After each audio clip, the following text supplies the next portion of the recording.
Bret Michaels and his band Poison were no strangers to sex, drugs, and rock and roll in the 1980s, but the hair metal lifestyle was hard on Michaels for a different reason. Michaels, now 61, was diagnosed with type 1 diabetes when he was just 6 years old, meaning that he had to be extra careful about partying hard with the band. When it first starts to happen, things happen day by day as you're going along. Michaels exclusively told What's the Gossip ahead of the release of AE's biography Bret Michaels. Special. First, you're living in a warehouse in a sleeping bag behind the back of a dry cleaner for 3 years. You're trying to make a record deal. No one's signing you.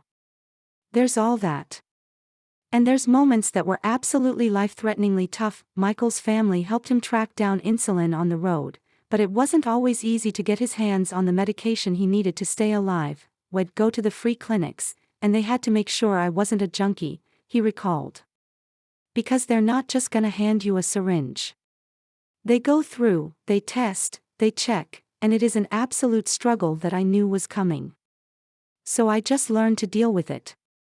But I had some absolutely really tough days. Things famously came to a head in 1987 when Poison played their first show at the legendary Madison Square Garden in New York City and Michaels collapsed on stage. Every band I ever loved I went to see there, he explained. And I was like, this is it. And about maybe 4 songs, 5 in, I went into insulin shock. I went out cold and don't remember any of it. Media reports subsequently suggested that Michaels had overdosed on drugs, but he decided to correct the record and go public with his diabetes diagnosis. What was great about that was instead of what a lot of people thought would happen, promoters would walk away if he's diabetic. What if he gets sick? We have to cancel shows. They embraced it with me, Michaels told us. The fans embraced it. And this was long before the internet, so in letters, people were like, oh, my God, my kid's diabetic. I've been diabetic. And it added a great new chapter to my life. What could have been a disaster turned out to be a great triumph. While Michaels had to watch his insulin levels on the road, he assured us that there were still plenty of rock star antics happening behind the scenes. That it was fun, he teased. It was like us going to college. It's like a wild frat. It's like Animal House, you know what I mean.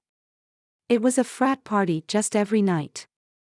We're going crazy, having fun. That happy-go-lucky attitude extended to the band's wardrobe, which was as much a part of their shows in those days as their music. We had no money, but we were the kind of people that were inventive, Michaels explained. We would shop every second and third-hand store for any kind of what we call sort of a glam, street vibe. We would go in there and just find stuff that was 2, 3, and you put it together. I can't say that all my fashion decisions were fantastic, but living in the moment at the time was fantastic. And I always laugh. What's even scarier wasn't the craziness, it was that I actually thought it looked pretty cool. Thank you. You have successfully subscribed. Subscribe to newsletter. Subscribe by signing up. I agree to the terms and privacy policy and to receive emails from What's the Gossip deal of the day. Snag 20 off this cool and cozy blanket for summer. View deal. Check our latest news in Google News. Follow us. Check our latest news in Apple News. Follow us. You have successfully subscribed. By signing up, I agree to the terms and privacy policy and to receive emails from What's the Gossip. Check our latest news in Google News. Check our latest news in Apple News. Michaels goes deep on his past with Poison and his subsequent solo career in biography Bret Michaels, which kicks off AE's new series of specials on rock legends including Alice Cooper, Dee Snider, and Sammy Hagar. Michaels took producers to his hometown of Mechanicsburg, Pennsylvania, so they could get the full Bret experience while making the show. They were willing to take a deeper dive rather than just barely scratch the surface, he told us. I said, let's do this over a stretch of time.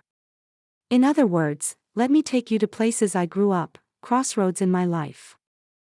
Erase a spot in my life that was a deciding moment for me, standing with my work boots in the slushy snow, in the cigarette butts, and I decided I'm going to California and I'm gonna write original music and whatever it takes. That's what it takes. Biography Bret Michaels airs on AE Sunday, June 16th, at 9 p.m. Eastern Time. The special will be available on demand and to stream on the AE app, aetv.com and across major providers' VOD platforms on Monday, June 17.